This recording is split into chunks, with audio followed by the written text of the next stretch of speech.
गांव में रहने वाला श्याम नाम का एक लड़का इस बात से परेशान था कि वह उम्र से पहले ही बूढ़ा दिखने लगा है। अभी उसकी उम्र मात्र 35 साल ही थी, लेकिन वह इतनी सी उम्र में ही बूढ़ा दिखने लगा था। उसके सिर के सामने के बाल झड़ गए थे और जो बचे थे वो सफेद पड़ गए थे। उसकी त्वचा में झुर्रियां पड़ने लगी थी और आंखों के नीचे काले धब्बे आ गए थे। अपनी ऐसी हालत को देखकर वह बहुत चिंतित और परेशान रहता था। उसका स्वभाव काफी चिड़चिड़ा सा हो गया था। श्याम के माता पिता और घर वाले भी उसकी इस हालत को लेकर काफी चिंतित रहते थे। श्याम के पिता ने श्याम की इस समस्या का समाधान खोजने की बहुत कोशिश की। उन्होंने बहुत से अनुभवी लोगों से बात की, बहुत से घरेलू नुस्खे अपनाए, कई औषधियों का प्रयोग किया, लेकिन कुछ भी बदलाव नजर नहीं आ रहा था। इस वजह से श्याम की चिंता दिन प्रतिदिन बढ़ती जा रही थी। फिर एक दिन किसी ने श्याम के पिता को बताया कि यहीं पास के ही नगर के बाहर एक साधु बाबा रहते हैं जो कि आयुर्वेद के बहुत बड़े ज्ञाता हैं। आप उनके पास जाइए, वो आपकी समस्या का समाधान अवश्य कर देंगे।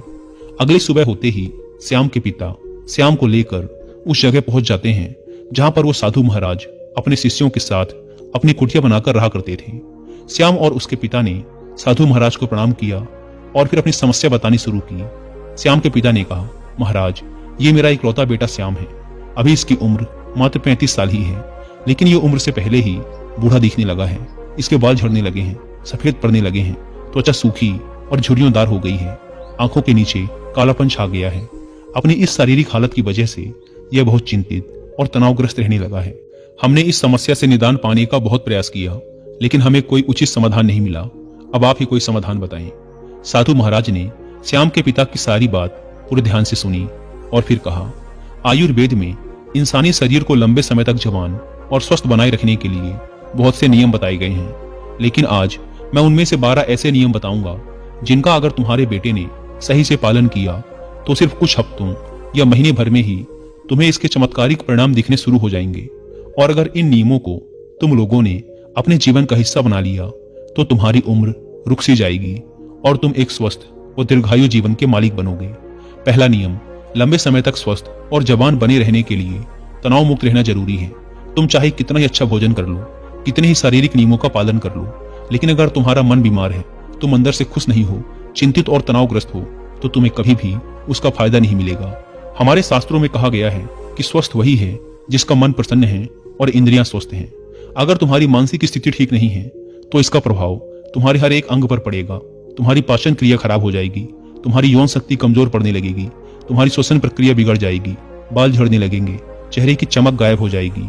इसीलिए तुम्हें इस बात का ध्यान रखना है कि तुम बेवजह की चिंता, तनाव और परेशानियों में ना फंसो। लेकिन चिंता, तनाव और परेशानियां आती क्यों हैं? इसका सबसे बड़ा कारण है हमारा गलत आचरण, अनुशासनहीनता और अनियंत्रित इंद्रिय भोग। अगर इंसान अपनी आदतों में सुधार लाए, नियमों का पालन करे और अपनी बेवजह की इच्छाओं और वासनाओं पर नियंत्रण रखे तो उसके जीवन की आधे से अधिक समस्याएं और चिंताएं स्वतः ही समाप्त हो जाएंगी। तो पहला नियम है, चिंता और तनाव से मुक्त रहो और इसके लिए अपनी आदतें सुधारो व वासनाओं पर नियंत्रण रखो। दूसरा नियम, अपनी रीढ़ की हड्डी को सीधा रखो व पेट से भरकर गहरी सांस लेने की आदत डालो। हम कैसे बैठते, सोते, चलते और सांस लेते हैं, इसका हमारे स्वास्थ्य और उम्र पर गहरा असर पड़ता है। इसीलिए सीधा बैठने की आदत डालो। सोते समय भी रीढ़ की हड्डी सीधी होनी चाहिए। इससे हमारे शारीरिक अंगों पर बेवजह भार नहीं पड़ता और वो लंबी उम्र तक ठीक से काम करते रहते हैं। इसके साथ ही पेट से भरकर गहरी सांस लेना इंसान को लंबे समय तक स्वस्थ और युवा बनाए रखता है। तीसरा नियम, तुम्हें अपने सोने का, उठने का और भोजन करने का समय निश्चित रखना है। अक्सर लोग इन कामों पर ध्यान नहीं देते और किसी भी समय सोते, उठते और भोजन करते हैं और उनकी इस गलती का उनके स्वास्थ्य पर बहुत बुरा असर पड़ता है। आयुर्वेद के अनुसार व्यक्ति को रात्रि में जल्दी सो जाना चाहिए और सुबह ब्रह्म मुहूर्त में 4 से 5 बजे के बीच उठ जाना चाहिए। रोज एक ही समय पर सोने और उठने से शरीर की सारी कार्य प्रणाली सही तरीके से काम करती रहती है। उन पर बेमतलब का बोझ नहीं पड़ता, जिससे शरीर के अंग लंबे समय तक स्वस्थ और मजबूत बने रहते हैं। साथ ही इस अनुशासन का पालन करने से हमारा भोजन समय से पच जाता है और सुबह हमारा पेट अच्छे से साफ हो जाता है, जिससे कब्ज की समस्या नहीं होती, क्योंकि कब्ज में हमारा सड़ रहा भोजन आंतों में फंस जाता है, जो कि पेट के अंदर हवा और विषैले पदार्थ पैदा करता है, जो कि बहुत सी शारीरिक बीमारियां पैदा करने के साथ साथ त्वचा को रूखा और झुर्रीदार बनाता है। इसीलिए एक अनुशासित जीवन जीने का प्रयास करो और अपने सोने, उठने व भोजन करने का समय निश्चित रखो। क्योंकि जिस व्यक्ति के खाने का समय निश्चित नहीं, सोने का समय निश्चित नहीं, जो बस अस्त व्यस्त है, जिसके जीवन में कोई अनुशासन नहीं, उसका जीवन चिंता और तनाव से भर जाता है। और जो हर समय चिंता और तनाव से भरे रहते हैं, वे बहुत ही जल्द बूढ़े हो जाते हैं और अपना पूरा जीवन भी नहीं जी पाते। इसीलिए जीवन में अनुशासित बनो और एक नियम का पालन करो। डू महाराज ने श्याम और उसके पिता से कहा। चौथा नियम, हमेशा अपनी भूख से थोड़ा कम भोजन करें।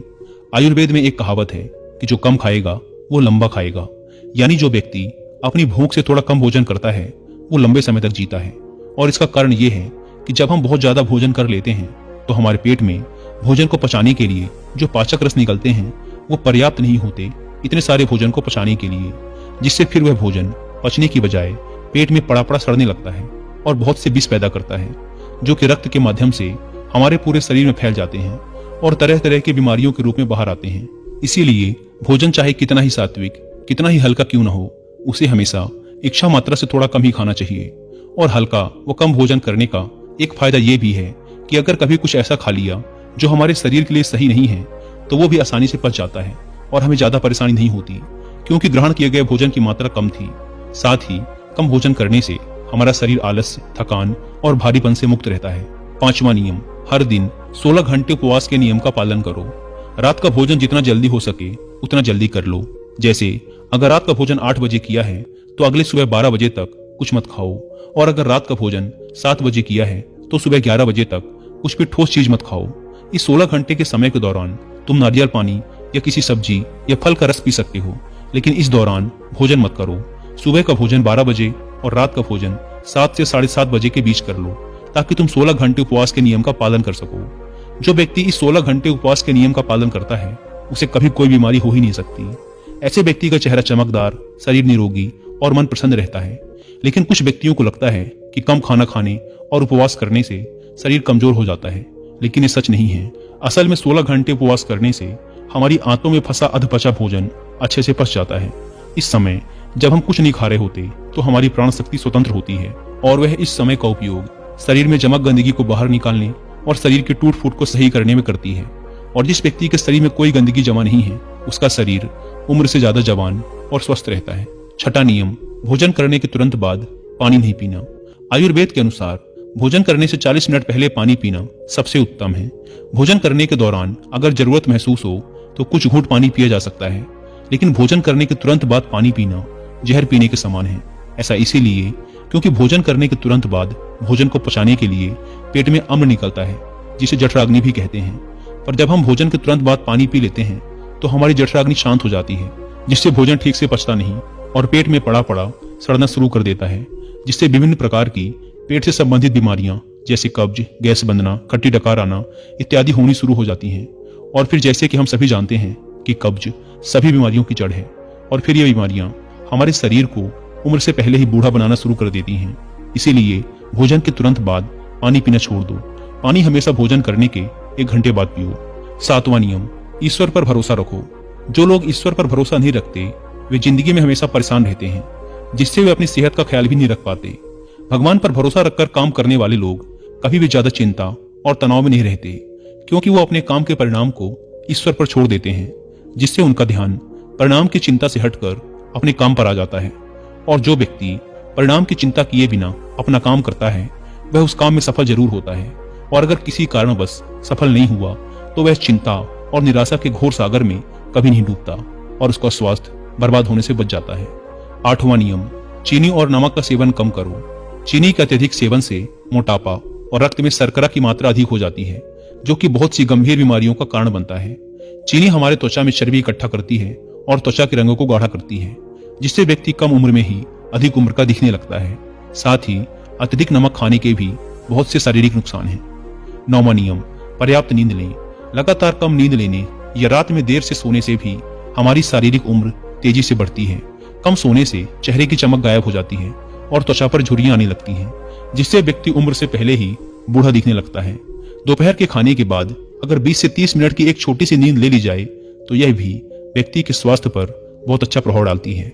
10वां नियम, अगर खुद को लंबे समय तक जवान और स्वस्थ रखना है तो हर दिन कम से कम आधे घंटे के लिए योग, प्राणायाम या व्यायाम करना शुरू कर दो। ये सबसे कारगर और प्रचलित तरीका है खुद को जवान और स्वस्थ रखने का।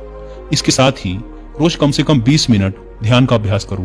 यह भी इंसान को प्रसन्न, तरोताजा और जवान बनाए रखने के लिए बेहद आवश्यक है। 11वां नियम, अपने खाने में ज्यादा से ज्यादा फलों और हरी सब्जियों को शामिल करो।